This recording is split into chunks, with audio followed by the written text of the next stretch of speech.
आहांगा में हो।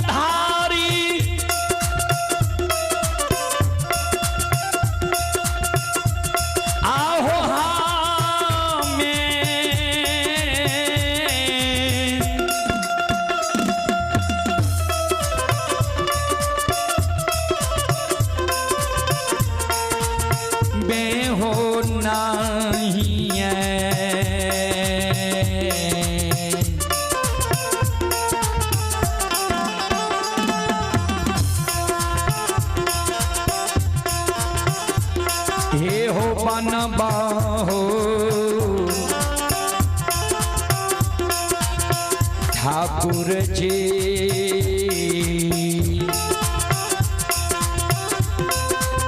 नाय बन बधारा माँ के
चले पुरस्कार की ओर। श्रोता बंधु, पवन कुमार पिता बीनो चंद्रवंशी हनुमान नगर श्रद्धालु की ओर से 101 रुपए की पुरस्कार आए हैं।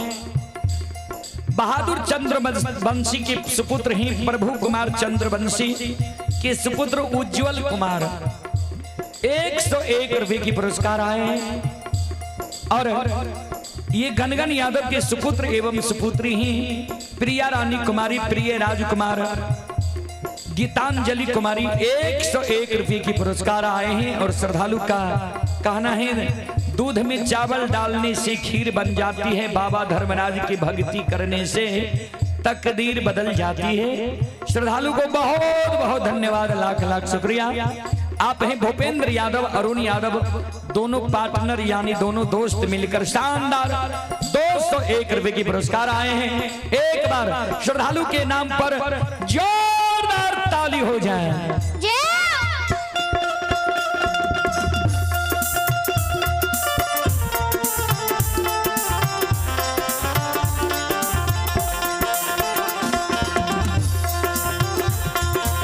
भगवान श्रद्धालु के मनोकामना को पूर्ण करे। मां सरस्वती परिवार में बाल बच्चे को सद्बुद्धि ज्ञान दे। बाबा भोले भंडारी भंडार को भरे रखे। जय हो दानी श्रद्धालु की जय हो, जय हो दानी श्रद्धालु के समस्त परिवार की जय हो।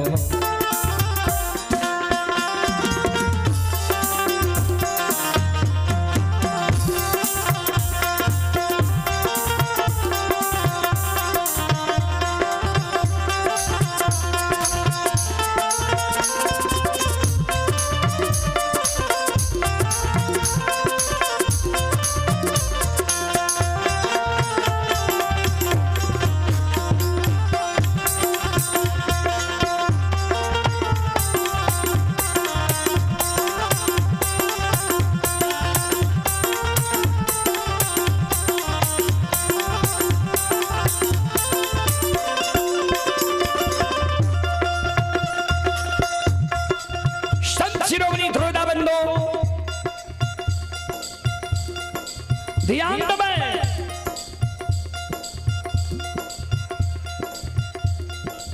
धर्मराज बाबा का बेनी बाबा कल के सरकार गंगा में मर जब भला छे, लेकिन तोहर भक्त पजियार हम नहीं बनबो। धर्मराज बाबा कल के से कुन कारण छे जे भक्त पजियार बने ले तैयार नहीं छो, मरे ले तैयार छो, भक्त पजियार बने ले तैयार नहीं छो, से क्या?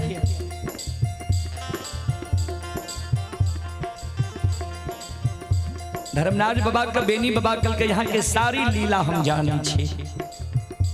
कल के की जाने छो? कल के जे मानव के भक्त बने लिए न यहाँ सब के बुर्बक जैन के ठेक ले लिए, बेवकूफ बना दिलिए। कल के केकरा बुर्बक जैन के ठक लिए, केकरा बेवकूफ बने लिए या?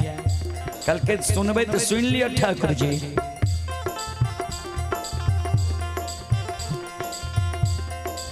ज्योति बाबा के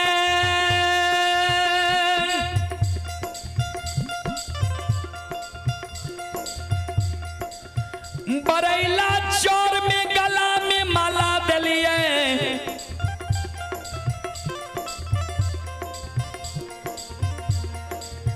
गुरु बन गलिए, कहलिए तोरा हम भक्ति के लेल सृष्टि के लिए ये भक्ति करो। ज्योति बाबा यहाँ के कहलक सरकार भक्ति तो हम करबे, लेकिन सुअर चरलिए, ये सुअर के धूल कन हमारा शरीर में लागल नहीं है, हमरा बुझाइए हमर शरीर अशुद्ध है, हमरा शरीर के जो शुद्ध क्या देवे ने तब हम भक्ति करो। तो धर्मराज बाबा ठाकुर जी यहाँ कहलिए जे ठीक छे, एक दिन तोरा द्वारे पहचान जेबहुन। ज्योति बाबा तो मन में सोचने ही थे जे महीना 6 महीना साल भर पड़े क्या न पहचान जेबे। यहाँ गौर चढ़ा के ज्योति बाबा के जांच लिए, ज्योति बाबा हाँ भर दिलक। जे रूप के दर्शन ज्योति बाबा के यहाँ बाल अवस्था बच्चा में दिलिए, उ रूप ज्योति बाबा के विवाह भेले, दुरागमन भेले, दुरागमन के 2 दिन के बाद ज्योति बाबा के द्वार यहाँ एलिए, वो में भर में आ दिली। भक्त ज्योति कहे के द्वार न एलिए, दानी ज्योति कहे के द्वार तब न ज्योति बाबा भरे न गले। यहाँ का मान सम्मान नहीं केल के अपमान क्या दे, वो अपमान के कारण ज्योति बाबा का यहाँ बिना अन्न, बिना जल, बिना नींद, बिना नारी, बिना जूरी छाहर के 1-2 दिन ने, 1-2 मास ने, 1-2 बरस ने, 12 वर्ष केदली वनवास लिख लिए।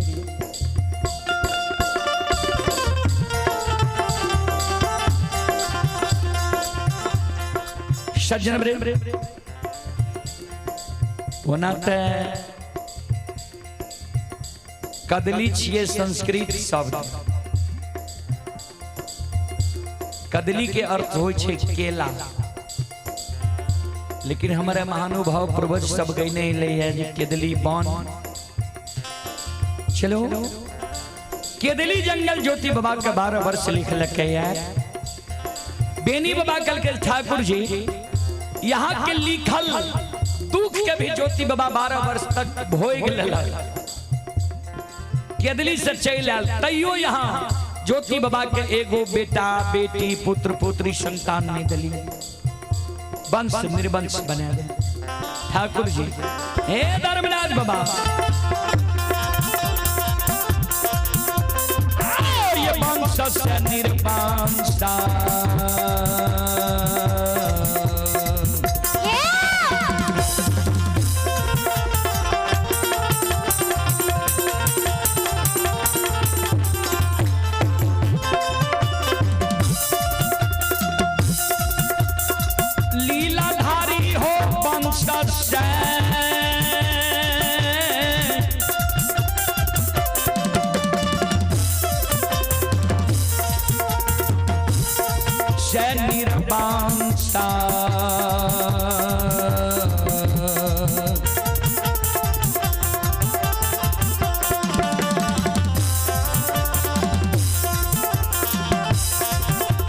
बनिल हो धर्मराज बाबा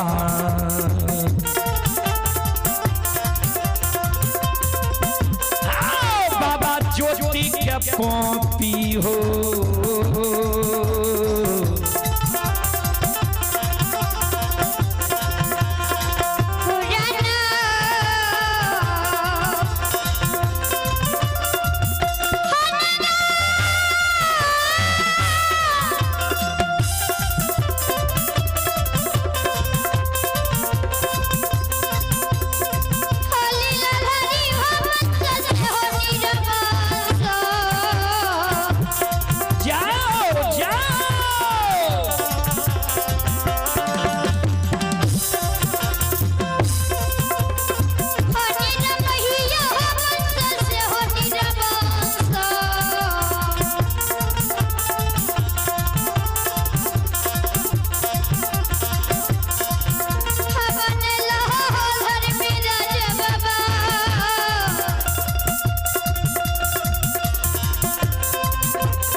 चले पुरस्कार की ओर। आप ही अनिल यादव जल सीमा, अनिल यादव जल सीमा उनके पुत्र हैं विकास कुमार यदुवंशी एवं श्रवण यदुवंशी। 51 रुपए की पुरस्कार आए हैं। श्रद्धालु का कहना है तुलसी पंछी के पिए घटे 9 सरिता नीर, दान दिए धन 9 घटे ज्यों सहाय रघुबीर। एक बार इस शब्द के लिए श्रद्धालु के नाम पर जोरदार ताली हो जाए।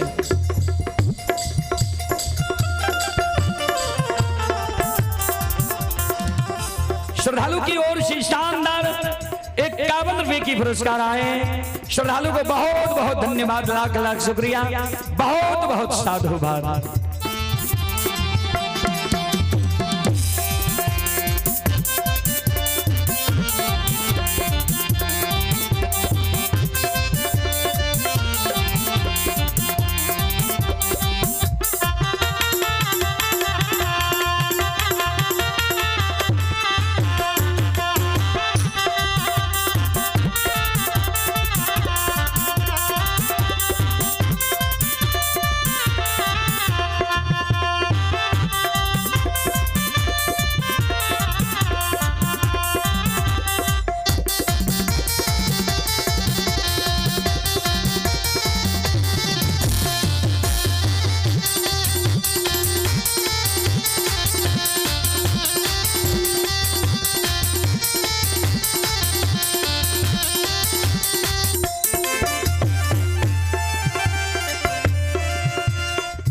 बाजा ऑपरेटर साहब बाजा लगाइयो, वोल्टेज 200 के पार करियो।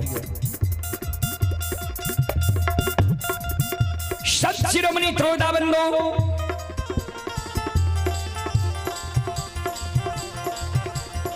बेनी बाबा कल के दोसर में यहाँ उदय बाबा के भक्त भजियार बने लिए, उदय बाबा के की नहीं दलिए यहाँ।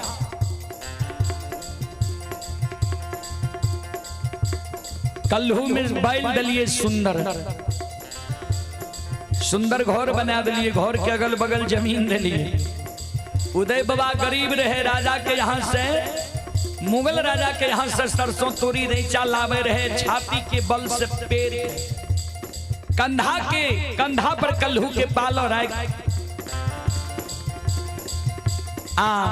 तेल पेड़ के तेल राजा का पहुंचावे रहे, खली बेच के उदय बाबा के गुजर गए। उदय बाबा के यहाँ गरीब से अमीर बना दिलिए, सेठ साहूकार बना दिलिए। इतने गुण है। बालू निरस चीज होय छे, उहे बालू से उदय बाबा के गर्दा से तेल चुआ दिलिए। गर्दा से तेल चुआवे लावे है, भक्त भजियार के एगो बेटा बेटी दिल नहीं भैया। ठाकुर जी धर्मराज बाबा उदय बाबा के यहाँ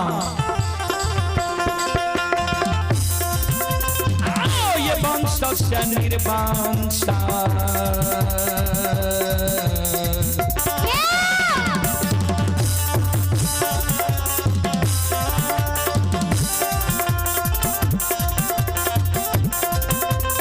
लीलाधारी हो वंश से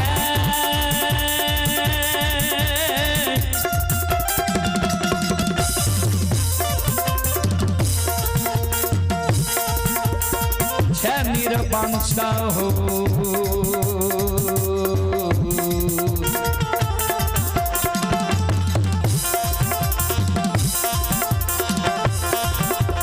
बनिल हो धर्मराज बाबा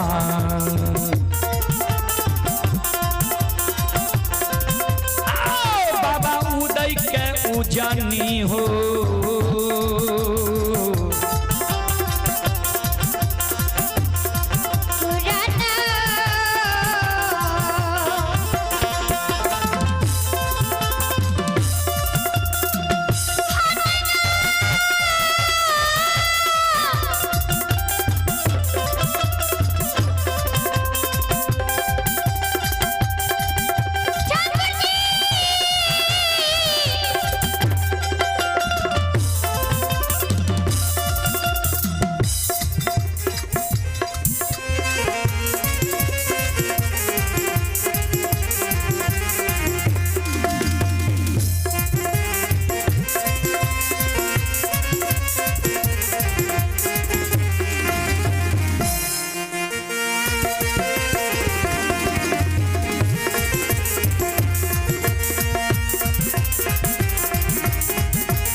सुनो सुनो सुन भैया सुन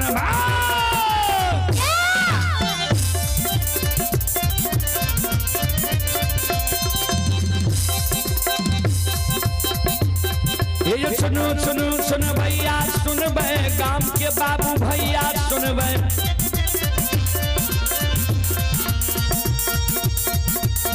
आये माँ बहना जल सीमा के सुन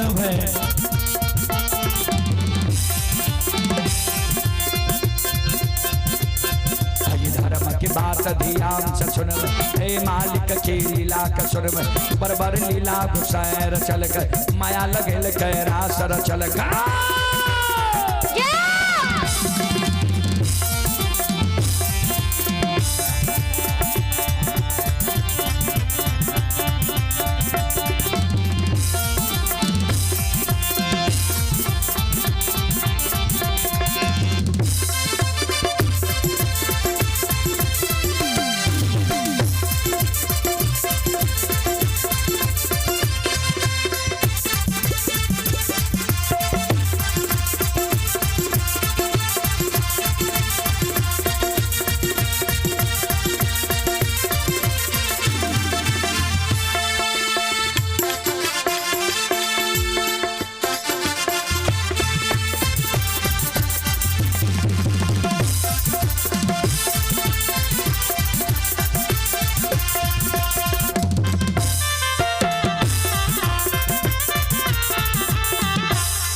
श्रोता सज्जन मृद माँ बहन बाबू भैया सब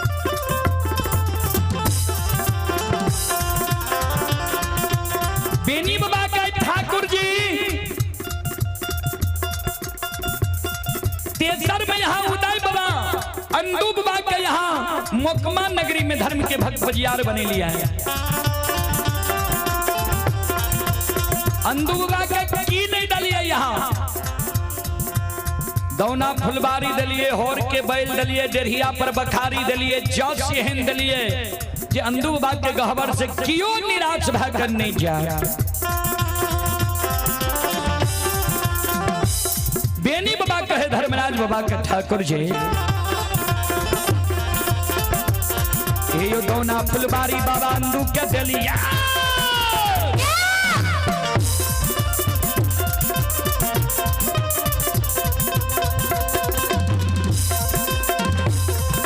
दोना फुलबारी बाबा अंदू के दिलिए, होर के बैलियन दू के दिलिए, चिड़िया बखारियन दू के दिलिए।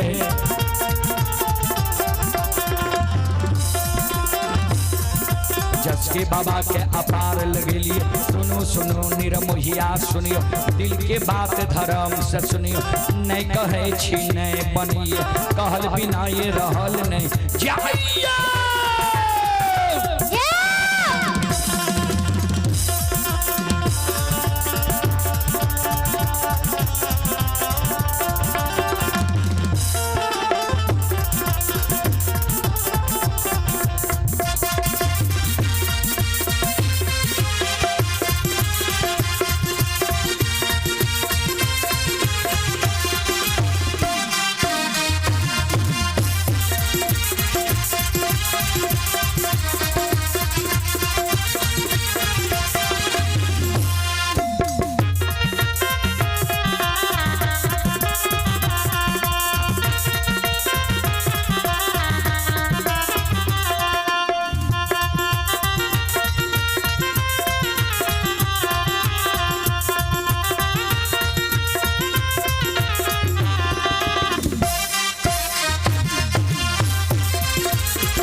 ठाकुर जी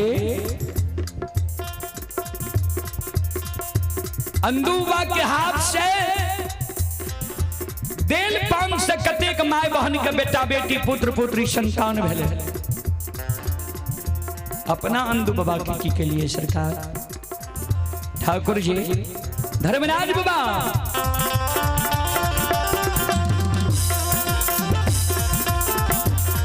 और ये वंश से ये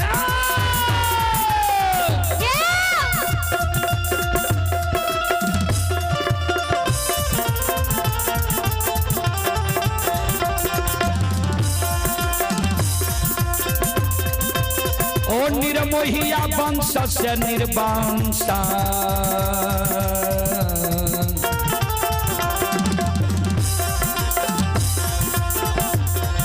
बनिल हो धर्मराज बाबा बाबा अंदू के मोकमा